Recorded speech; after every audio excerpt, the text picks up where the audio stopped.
झारखंड में 234 से कोरोना संक्रमितों की संख्या। लातेहार और जमशेदपुर में मिले एक संक्रमित मरीज। राज्य में फिलहाल 102 एक्टिव केस।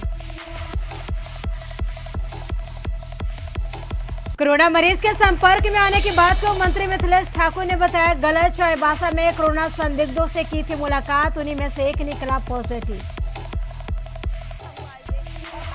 महाराष्ट्र से झारखंड आ रही बस दुर्घटना ग्रस्त ड्राइवर समेत 4 प्रवासी मजदूरों की मौत, 15 घायल। सीएम हेमंत ने की महाराष्ट्र सरकार से मदद की अपील। बाघमारा विधायक जुल्लू महतो को कोर्ट से एक और झटका। पूर्व मंत्री के रिश्तेदार की जमीन हड़पने और मारपीट मामले में जमानत याचिका खारिज। लॉकडाउन 4 में छूट के बाद बढ़ी राजधानी में हलचल। स्टेशनरी और हार्डवेयर समेत कई दुकानों को उठे शटर, सामानों की खरीद बिक्री शुरू। महाराष्ट्र से 1400 प्रवासी मजदूरों को लेकर स्पेशल ट्रेन पहुंची जसीडीह स्टेशन। स्कैनिंग के बाद क्वारंटाइन में भेजे गए यात्री।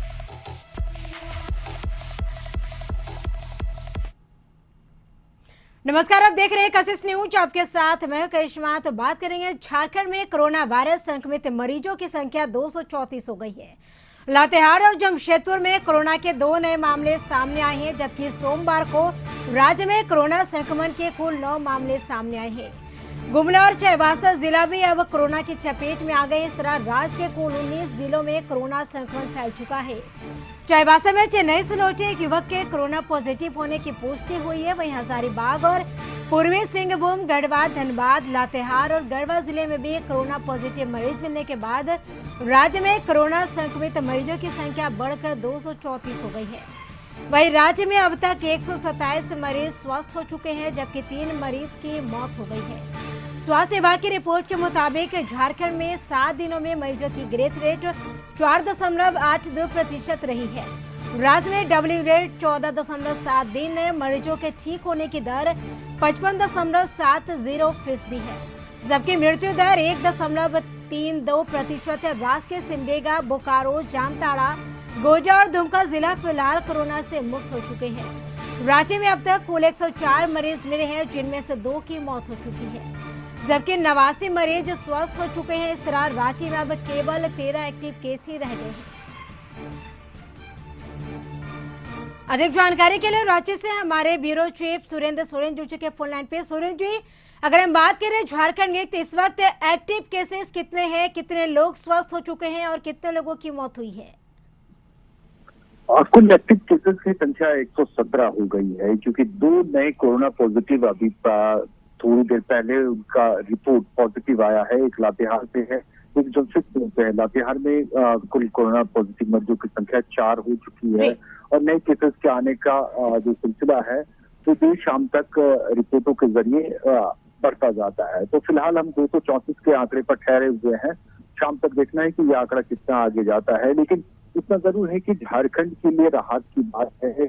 और जो कुछ जिले हैं जैसे गोड्डा आज कोरोना मुक्त हो गया, उस जिले में एक पॉजिटिव मरीज मिले थे और वो ठीक होकर के वापस अपने घर जा चुका है, तो वो वापस ग्रीन जोन में आ गया है। तो रेड जोन में से वापस ग्रीन जोन में आने की तादाद भी है। कई मरीजों के कोरोना पॉजिटिव के बाद उनके नेगेटिव रिपोर्ट आने की तादाद भी अच्छी है। तो इन खबरों के बीच जहाँ मरीजों की संख्या बढ़ रही है, लेकिन इतना जरूर है कि जो आने वाले दिनों में प्रवासी मजदूरों के आने का सिलसिला तेज हुआ है और अब झारखंड में प्रवासी मजदूरों के आने की संख्या वो तकरीबन 1.5 लाख के आसपास पहुंच गई है। कुल तादाद एक अनऑफिशियल आंकड़ा है कि तकरीबन 6 लाख के करीब प्रवासी मजदूरों की संख्या वापस झारखंड लौटेगी। तो 6 लाख में से अभी तकरीबन 1.5 लाख के आसपास की वो संख्या पहुंच गई और उनके पॉजिटिव आने से ही पॉजिटिव मरीजों की संख्या में या आंकड़ों में इजाफा हुआ है। तो कुछ दिनों के लिए यह खतरे के संकेत है और प्रवासी मजदूरों के आने से, उनके पॉजिटिव पाए जाने से इन आंकड़ों में बहुत ही जरूर होगी, लेकिन उसके साथ साथ ठीक होने की संख्या भी धीरे धीरे बढ़ती जा रही है।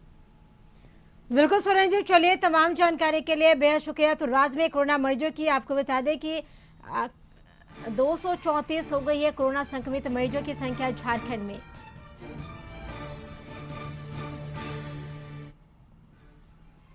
महाराष्ट्र के सोलापुर से झारखंड आ रही बस का एक्सीडेंट हो गया, जिसमें ड्राइवर समेत 4 प्रवासी मजदूरों की मौत हो गई है।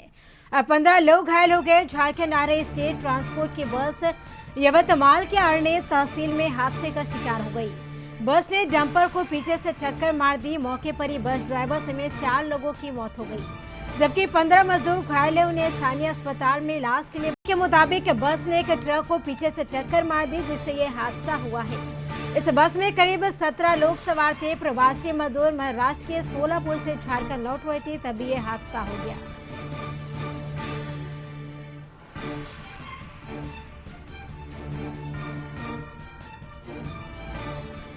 तो बता दें कि दर्दनाक हादसा हुआ है। तो बस ने डंपर को टक्कर मार दी है, जिसके दौरान यह भयानक हादसा हुआ है। तो ड्राइवर समेत झारखंड के 4 प्रवासी मजदूरों की मौत हो चुकी है इस हादसे में। तो हादसे में 15 लोग गंभीर रूप से घायल हो गए हैं। आपको बता दें कि महाराष्ट्र से झारखंड आ रही बस का एक्सीडेंट हो गया। बस में कुल 17 यात्री सवार थे। तो सोलापुर से झारखंड लौट रहे थे ये सभी प्रवासी मजदूर। झारखंड आ रही बस का सोलापुर में एक्सीडेंट हो गया। तो ड्राइवर समेत महाराष्ट्र से झारखंड आ रही थी बस का एक्सीडेंट हो गया। बस ने डंपर को टक्कर मार दी। तो ड्राइवर समेत झारखंड के 4 प्रवासी मजदूरों की मौके पर ही मौत हो गई।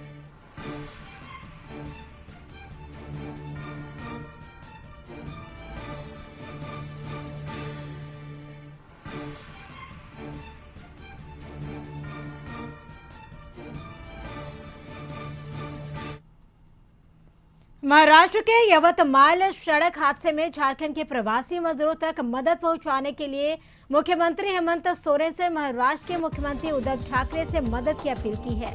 उन्होंने सीएमओ महाराष्ट्र को टैग करते हुए लिखा है कि अत्यंत दुखद उद्धव ठाकरे जी से विनम्र आग्रह है, कृपया मदद करें। राज्य कोऑर्डिनेटर कृपया हताहत हुए लोगों की शीघ्र मदद और राज्य वापसी हेतु सोलापुर प्रशासन के साथ संपर्क स्थापित कर सूचित करें।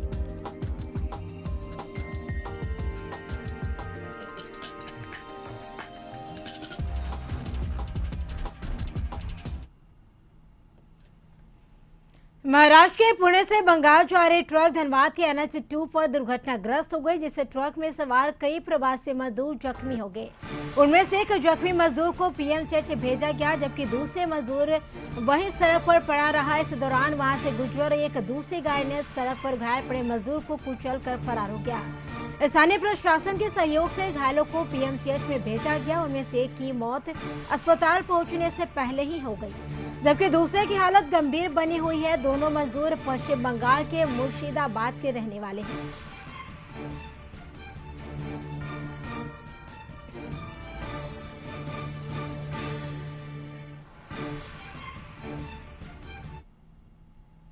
लॉकडाउन के चौथे चरण में कुछ सेवाओं में छूट के बाद राजधानी में थोड़ी गतिविधियां बढ़ गई है।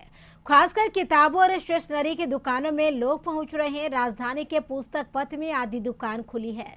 शहर में हार्डवेयर की दुकानें भी शटर खुले। अब बाकी दुकानें के खुलने का इंतजार है। लॉकडाउन का चौथा चरण जो की शुरुआत हो चुकी है, लेकिन अलग स्वरूप में, और वह स्वरूप है कि कुछ आवश्यक सेवाओं को छूट दी गई है। राज्य सरकार ने भी इसके ऑर्डर पास कर दिए हैं और इसके बाद शहर में थोड़ी चहलकदमी नज़र आ रही है। थोड़ी गतिविधि अब बढ़ गई है। हार्डवेयर की दुकान हो, किताबों की दुकान हो, स्टेशनरीज की दुकान हो, इन सबों के शटर अब उठ गए हैं, दुकान खुल गए हैं। लोग जो अरसे से इन दुकानों को बंद देख रहे थे, लोग घरों में कैद थे और इन ज़रूरतों से जूझ रहे थे, वो अब इन दुकानों में, बाज़ारों में आकर अपनी ज़रूरत की चीज़ें ले सकेंगे। दुकान खुलने के साथ ही गोल घेरा भी बनने लगा है ग्राहकों के लिए, जिससे वहाँ ग्राहकों को खड़ा रहने की नसीहत दी जा सके। भाई साहब, कितने दिनों बाद आपके शटर उठे? 22 मार्च के बाद। 22 मार्च के बाद जी। क्या कुछ खराब हुआ दुकान में या सब ठीक ठाक है? कुछ तो खराब हुआ है। हाँ। कुछ फोटो कटी है, कुछ फ्रेम कटी हुई है। हाँ। कुछ खराब हुआ है। चूहों ने नुकसान हाँ, पहुंचाया? चूहे ही लोग नुकसान पहुंचा और कोई नहीं पहुंचा। चूहों ने आपकी दुकान के अंदर कब्जा कर रखा था? हाँ, पूरा कब्जा कर रखा था। आज सफाई सुथरा किया तो अभी देखिए ढेर सारा कचरा निकला। हाँ। चूहा लोग का। कचरे निकल रहे हैं और अब दुकान जो खुल गए हैं, दुकान में अब गोल घेरे की भी बनने लगे हैं। भाई साहब, कैसा रहा लॉकडाउन? बहुत बढ़िया रहा। थोड़ा परेशानी हुआ, लेकिन सुरक्षा की दृष्टि से तो बहुत ज़रूरी है, इसलिए ज़रूरी था, इसलिए हम लोग उसको पालन किए। अच्छा, कई जगह से इस तरह की बातें आ रही थी कि दूसरी जगह से कि दुकान कई दिनों के बाद खुलने के बाद कई नुकसान हो गए, किताब बहुत सारी किताब आई हुई थी, सप्लाई का समय था, पूरा सप्लाई नहीं हो पाया, पूरा माल भी नहीं हो पाया, बहुत सारा माल अब डेड हो जाएगा, नुकसान तो है ही। कुछ नुकसान चूहों ने और नहीं, चूहा वाला कोई प्रॉब्लम हम लोग पास नहीं। सब सुरक्षित है। अभी नुकसान होगा और स्टॉक का नुकसान होगा, अगर सिलेबस बदल जाएंगी या जैसे कुछ लोग चले गए, अब हो सकता है स्कूल जब खुले गर्मी छुट्टी के बाद, तब उसके बाद हो सकता है फिर आगे वो होगा। मतलब ये स्टॉक थोड़ा समझ लीजिए अब आगे चला जाएगा, समय आगे चला गया। 3 महीना हम लोग बैक हो गए, 2 महीना बैक हो गए। ठीक है, फिर उसे वापस में आ जाएंगे। ग्राहकों से भी बात करते हैं कि उनके घर में क्या क्या ज़रूरतें रही। किताब लेने आए हैं? हाँ, बुक लेने आए। कितने स्टूडेंट हैं आपके यहाँ? 2 घर में 2। दोनों बिना किताब के ही रहे 2 महीने? हाँ। कोई उपाय नहीं है, कहीं किताब दुकान ही खुला नहीं है कि किसी को ले करके दें। स्कूल से सारा क्लास चालू कर दिया ऑनलाइन, किताब का पता ही नहीं है। किताब का पता नहीं, लेकिन ऑनलाइन क्लासेस शुरू कर दिए थे स्कूलों ने। और फीस को लेकर के अलग ही बहस छिड़ी हुई है कि क्या सरकार इन 2 महीने की फीस निजी स्कूलों से माफ़ करा पाएगी, या अभी आने वाले दिनों में देखना बाकी रह जाएगा। सहयोगी देवेंद्र सिंह के साथ सुरेंद्र सोरेन, कशिश न्यूज, रांची। झारखंड सरकार ने लॉकडाउन 4 के लिए रियायतों की घोषणा की है। रेड जोन, ग्रीन जोन और ऑरेंज जोन में 18 मई से 31 मई तक के लिए दी जाने वाली छूटों और कई आर्थिक गतिविधियां जारी रखने की इजाजत दी गई है। हालांकि नगर निगम क्षेत्र में कोई भी छूट लोगों को नहीं मिलेगी। यहां लॉकडाउन की तमाम बंदिशें लागू रहेंगी। शराब की दुकानें तत्काल नहीं खुलेंगी। रेड जोन और कंटेनमेंट जोन से बाहर ही छूट दी जाएगी। इसके साथ ही इंडस्ट्रियल एरिया में औद्योगिक गतिविधियों की छूट दी गई है। साथ ही निर्माण कार्य, गोदाम, हार्डवेयर, निर्माण कार्य से जुड़ी दुकानें, किताब की दुकानें, स्टेशनरी दुकानें और टेलीकॉम कंपनियों से जुड़े रिटेल आउटलेट भी खुल सकेंगे।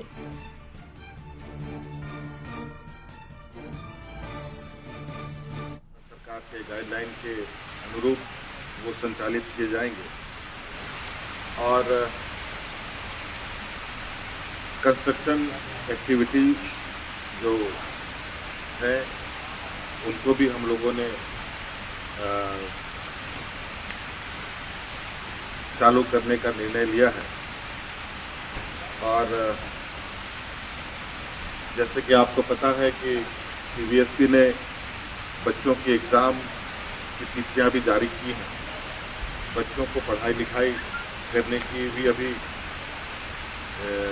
तैयारी की भी ज़रूरत है।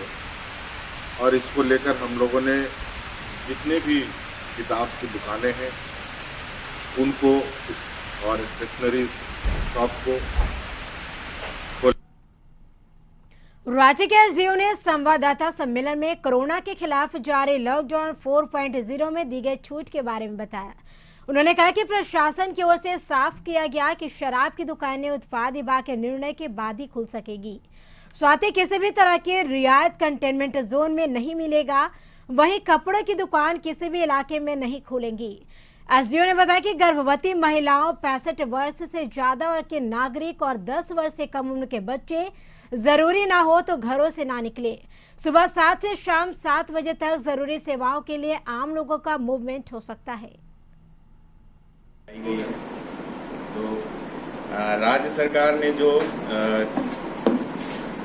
एक्टिविटीज परमिट की हैं उसमें प्रमुख रूप से 8 कैटेगरीज हैं, जिसमें इंडस्ट्रियल एरियाज में इंडस्ट्रियल एक्टिविटी, दूसरा कंस्ट्रक्शन एक्टिविटी, तीसरा सभी प्रकार के गोडाउन्स और वेयर हाउसेस, चौथा जो भी शॉप्स हार्डवेयर सेल करते हैं, कंस्ट्रक्शन रिलेटेड आइटम सेल करते हैं, सारे किताब और कॉपी की दुकानें, और टेलीकॉम कंपनीज के रिटेल आउटलेट्स, ये अलाउड है।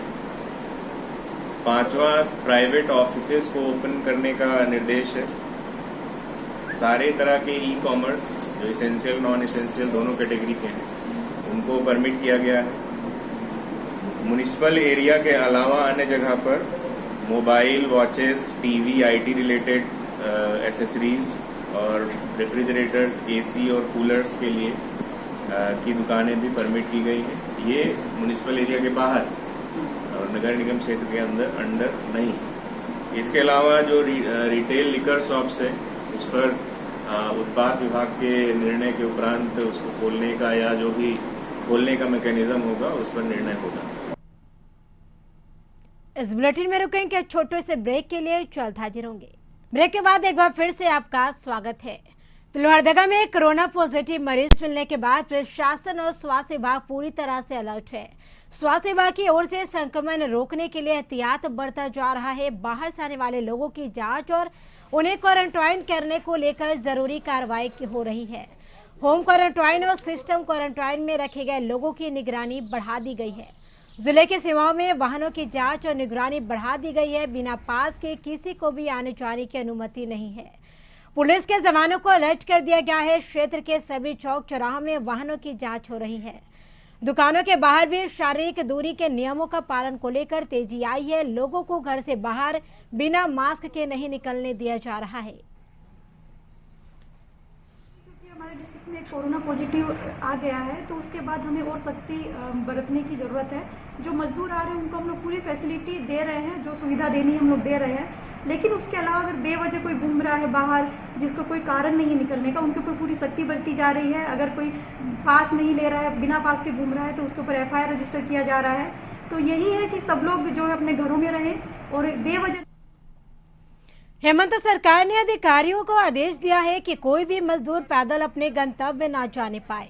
सभी को वाहन उपलब्ध कराने का निर्देश दिया गया है। इसके बावजूद हजारों प्रवासी मजदूर पैदल अपने गंतव्य तक जाते हुए नजर आ रहे हैं। ऐसा ही एक मामला सामने आया है सकरधरपुर में, जहां पूर्वी सिंहभूम के घाटशिला से पैदल चलकर मजदूर पश्चिम सिंहभूम के गोइलकेरा जाते दिखे, लेकिन रास्ते में ना किसी ने इन्हें रोका न इनकी सुध ली। कहाँ से आ रहे हैं आप लोग? नहीं कहाँ रहते थे? महाराष्ट्र से 1400 प्रवासी मजदूरों को लेकर श्रमिक स्पेशल ट्रेन देवघर के जसीडीह स्टेशन पहुंची।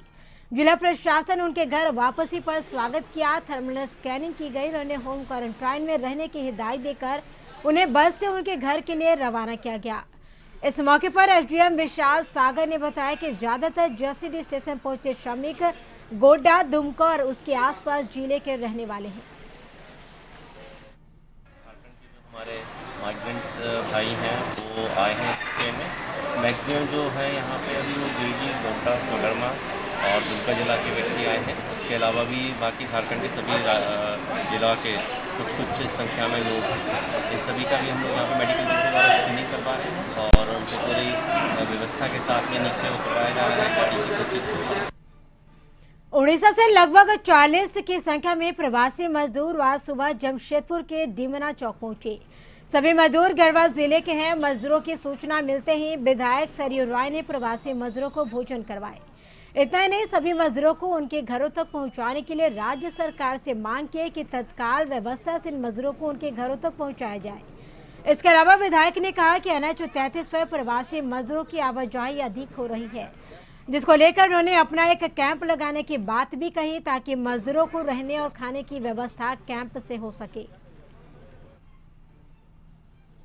काफ़ी सुबह में मुझे लगता है कि 5 बजे सुबह में डिमना रेसिडेंसी के अखिलेश मिश्रा जी ने हमको फ़ोन किया कि ऐसे कुछ मजदूर हैं जो गढ़वा के हैं, उड़ीसा से आ रहे हैं, पैदल आ रहे हैं, तो आप ज़रा कुछ करिए इसमें। मैंने DC को खबर किया, DC साहब ने प्रशासन के लोगों को भेजा है। इस बीच में यहाँ के लोग अपने ही अंडा करी चावल बना के दिया, सवेरे बिस्कुट पावरोटी दिया, अभी लोग खिला रहे हैं। तो ये जमशेदपुर के लोगों के भीतर जो समाज सेवा की भावना है वो तक है और जितनी प्रशंसा इन लोगों की की जाए वह कम है। कोरोना महामारी के दौरान लगातार ड्यूटी में लगे कोरोना वॉरियर्स को लोहरदगा में सम्मानित किया गया। मेरवाड़ी युवा मंच ने मेडिकल स्टाफ, पुलिसकर्मी, सफाई कर्मी और डॉक्टरों को सम्मानित किया और उनके बीच मास्क, सैनिटाइजर का वितरण किया। मंच के सदस्यों ने शहर के सभी पुलिसकर्मी, सफाई कर्मी, अस्पताल कर्मी और विभिन्न अस्पतालों में जाकर डॉक्टरों और उनके सहयोगी सदस्यों को उपहार देकर, पुष्प वर्षा कर और तालियां बजाकर उनका अभिनंदन किया। बाघमारा विधायक जुल्लू महतो को कोर्ट से एक और झटका लगा है। जमीन हड़पने और मारपीट करने के मामले में मंगलवार को धनबाद कोर्ट में सुनवाई हुई। कोर्ट ने उनकी जमानत याचिका को खारिज कर दिया। बता दें कि जुल्लू महतो पर पड़ोसी डोमन महतो पर जानलेवा हमला करने और पूर्व मंत्री ओपी लाल के भतीजे राजीव श्रीवास्तव की जमीन हड़पने का आरोप है। इन दोनों मामले में विधायक ने जमानत के लिए धनबाद के प्रथम श्रेणी न्यायिक दंडाधिकारी संगीता की अदालत में अर्जी लगाई थी। सुनवाई के बाद मंगलवार को अदालत ने जमानत अर्जी खारिज कर दी। जुल्लू महतो के पड़ोसी डोमन महतो ने प्राथमिकी में आरोप लगाया है कि 29 अप्रैल 2019 को सुबह अपने पिता कन्हाई महतो के साथ मिलकर रामराज मंदिर के समीप अपने रहती जमीन पर रोजगार के लिए बांस से दुकान बना रहे थे। तभी जुल्लू महतो अपने बॉडीगार्ड के साथ पहुंचे। दुकान बनाने से मना करते हुए गाली और धमकी दी। फिर शाम में उनके समर्थकों ने गला दबाकर जान से मारने का प्रयास किया। विधायक ने धमकी दी कि मरवा कर फेंकवा देंगे। दूसरे मामले में पूर्व मंत्री ओपी लाल के भतीजे राजीव श्रीवास्तव की शिकायत पर 2 मार्च 2020 को बरोरा थाना में विधायक जुल्लू महतो एवं सुभाष सिंह के विरुद्ध प्राथमिकी दर्ज की गई थी।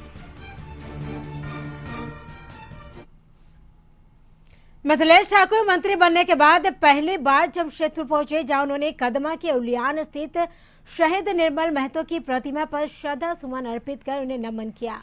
इस दौरान घाटशिला विधायक रामदास सोरेन, नीचागढ़ विधायक सविता महतो सहित झारखंड मुक्ति मोर्चा के कई नेता मौजूद रहे। मंत्री चाईबासा से सीधे जमशेदपुर पहुंचे थे। चाईबासा में क्वारंटाइन सेंटर में उन्होंने कोरोना संदिग्धों से मुलाकात की थी। उसी में से एक संदिग्ध कोरोना पॉजिटिव पाया गया था। इस संबंध में पूछे जाने पर मंत्री ने कहा कि बेवजह बात को तूल दिया जा रहा है। जिस जगह पर संक्रमित मरीज पाया गया वे वहां नहीं गए थे। और आज भी मैं बहुत ही गर्व के साथ कहना चाहूँगा कि मैं वहाँ गया था, लेकिन जिस जगह पे, जिस स्थान पर जो कल कोरोना पॉजिटिव जो मरीज पाया गया है, उस स्थान पर मैंने गया और हमारे साथ पूरी टीम थी, सिविल सर्जन से लेकर डॉक्टर्स की। और वहाँ पर हमें पहले ही बता दिया गया था कि उस एरिया में नहीं जाना है। मैंने वैसे लोगों से बात की, वैसे लोगों को, वैसे स्थानों का निरीक्षण किया जहाँ किसी तरह का कोई। चक्रवाती तूफान अम्फान को लेकर धनबाद उपायुक्त अमित कुमार ने सभी प्रखंड विकास पदाधिकारी और अंचल अधिकारी को एहतियात बरतने का निर्देश दिया है। इस बाबत एसडीएम राज्य महेश्वरम ने बताया कि जिला प्रशासन ने कच्चे मकान और बिना मकान के रहने वाले लोगों को सरकारी भवन, विद्यालय में ठहराने का निर्देश दिया है। आपको बता दें कि बंगाल की खाड़ी में उठा चक्रवाती तूफान अम्फान अब सुपर साइक्लोन में बदल चुका है, जिसके अब तेज रफ्तार के साथ उड़ीसा राज्य होते हुए झारखंड राज्य में प्रवेश करने की संभावना है। जैसे कि हमें जानकारी मिली है, मौसम विभाग के द्वारा 20 और 21 को खास करके भारी बारिश की संभावना व्यक्त की गई है। इसके तहत हम लोगों ने सभी प्रखंड विकास पदाधिकारी एवं अंचलाधिकारी को निर्देश दिया है कि वो लोग तैयारी कर लें कि अगर किसी भी तरह की ज़रूरत होती है, चाहे खाद्यान्न की ज़रूरत होगी या किसी के घर में गिरने की अगर कोई जानकारी होती है, किसी भी प्रकार से अगर होता है तो हम लोग बचाव कार्य के लिए तैयार हैं। पर सभी पंचायत भवन या आंगनबाड़ी केंद्रों में हम लोग उनके रहने की व्यवस्था करेंगे या स्कूल भवन भी हमारे पास उपलब्ध है। अगर वैसी आवश्यकता पड़ेगी तो हम लोग हर एक लातेहार के NH 75 पर मिला ज्ञात शव की पहचान सदर थाना क्षेत्र के सुकरी गांव निवासी उमेश प्रसाद के रूप में हुई है। परिजनों ने प्रतिबंधित उग्रवादी संगठन JJMP पर हत्या का आरोप लगाया है। परिजनों का कहना है कि गांव के कुछ लोगों द्वारा तालाब में मछली पकड़ने को लेकर दखल अंदाजी नहीं करने का बार बार धमकी मिल रही थी। इसी कारण आज JJMP सुप्रीमो पप्पू लोहरा के 10 सदस्यों के साथ मिलकर हत्या करा दिया गया है और शव को सड़क दुर्घटनाग्रस्त का रूप देने के लिए सड़क के बीचों बीच छोड़ फरार हो गए।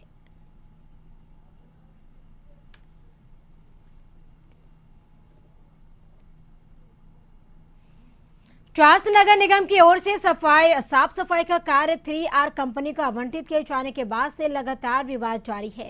मेयर भोलू पासवान ने निविदा प्रक्रिया पर ही सवाल उठा दिया था। वहीं इस पर अपर नगर आयुक्त शशि प्रकाश झा ने सफाई दी है कि कंपनी को जायज तरीके से कार आवंटित किया गया है। उन्होंने बताया कि निविदा में 3 कंपनियों ने हिस्सा लिया था, जिसमें 3R को नियमानुसार एक कार आवंटित किया गया। ये सब भी ख्याल रखा जा रहा है कि निगम के सफाई कर्मी बेरोजगार ना हो, इसलिए कंपनी को 129 सफाई कर्मी, चालक और वाहन दिए गए हैं।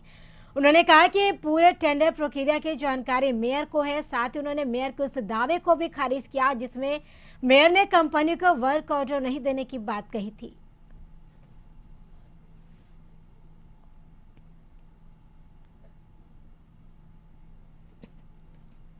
ये पहले भी ब्लैक लिस्टेड कंपनी है और ये आपका जो कागजात इन्होंने सबमिट किया है, इन्होंने मधुपुर में भी एक टेंडर डाला था और एक टेंडर इन्होंने चास में डाला था। तो मधुपुर में इनका वही कागजात के आधार पर वहां से रिजेक्ट इनको किया गया मधुपुर नगर परिषद में, और चास में इसको उसमें इनका 3 बार आपको मैं पूरा कागजात दिखा दूंगा जिसमें कि टेंडर कमिटी।